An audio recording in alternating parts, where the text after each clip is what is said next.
نحمده ونصلي ونسلم على رسوله الكريم اما بعد اعوذ بالله من الشيطان الرجيم بسم الله الرحمن الرحيم ان الصلاة تنهى عن الفحشاء والمنكر قال النبي صلى الله عليه وسلم الصلاة عماد الدين قال النبي صلى الله عليه وسلم الصلاة معراج المؤمن قال النبي صلى الله عليه وسلم قرة عيني في الصلاة سبحان ربك رب العزة عما يصفون وسلام على المرسلين والحمد لله رب العالمين۔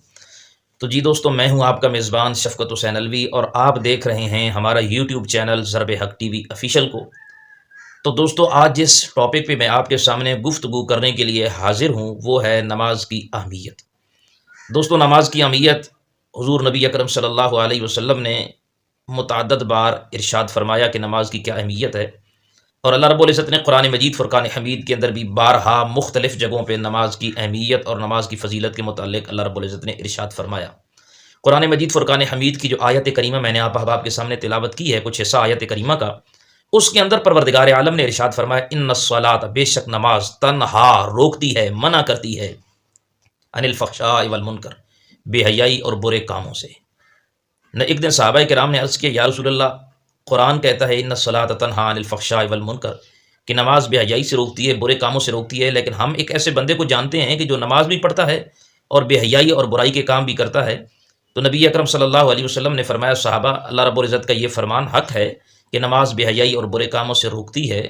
اگر وہ بندہ اسی طرح نماز پڑھتا رہا باقاعدگی کے ساتھ تو ایک دن ضرور آئے گا کہ اس کی نماز اسے بے حیائی اور برے کاموں سے ضرور روک دے گی۔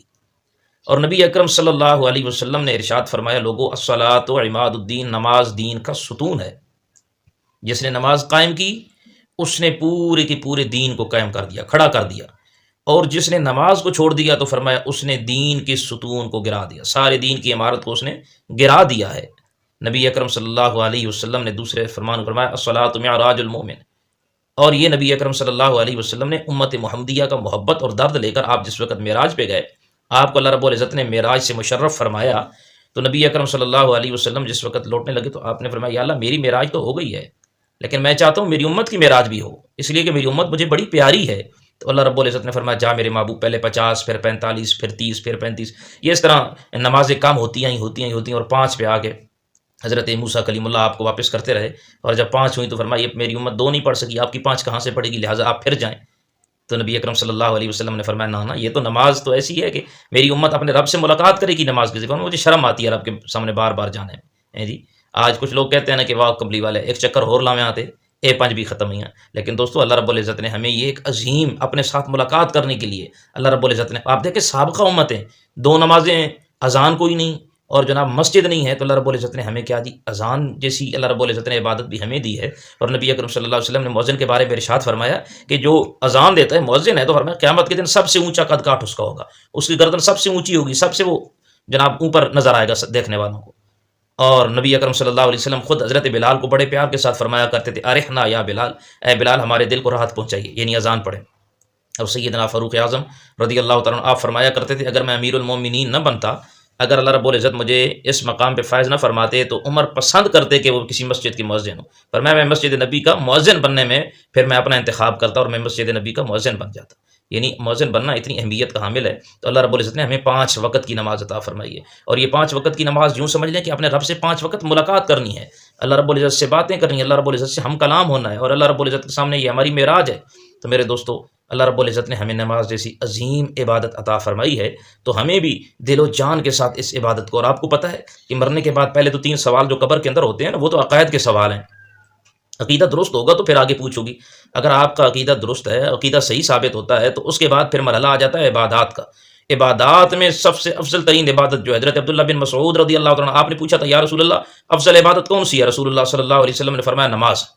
تو اب افضل عبادت کے بارے میں اول ما یحاسب بالعبد الصلاۃ، قبر میں عقائد کے بعد جو پہلا سوال ہوگا نا عبادات میں، سب سے پہلے نماز کی پوچھی جائے گی۔ اگر نماز مکمل نکلے گی تو پھر اللہ رب العزت فضل فرمائیں گے، اور اللہ کے فضل سے پھر ساری عبادات جو ہیں وہ نماز کی برکت سے پوری نکلے گی۔ تو میرے دوستو، نبی اکرم صلی اللہ علیہ وسلم کو اللہ رب العزت نے قرآن کے اندر فرمایا ما ارسلناک الا رحمۃ للعالمین، میرے محبوب ہم نے آپ کو سارے جہانوں کے لیے رحمت بنا کے بھیجا،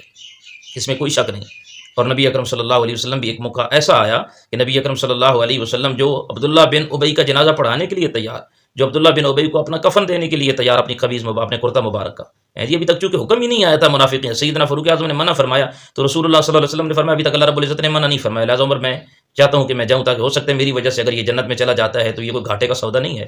تو اب اتنا امت کے ساتھ پیار کرنے والا نبی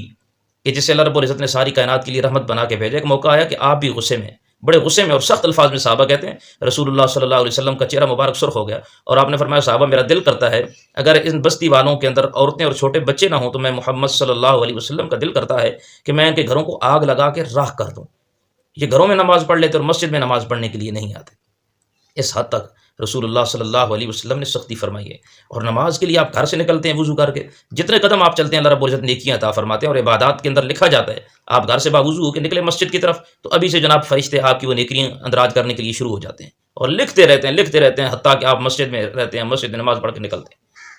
اور نماز کی انتظار میں بیٹھنا، رسول اللہ صلی اللہ علیہ وسلم نے فرمایا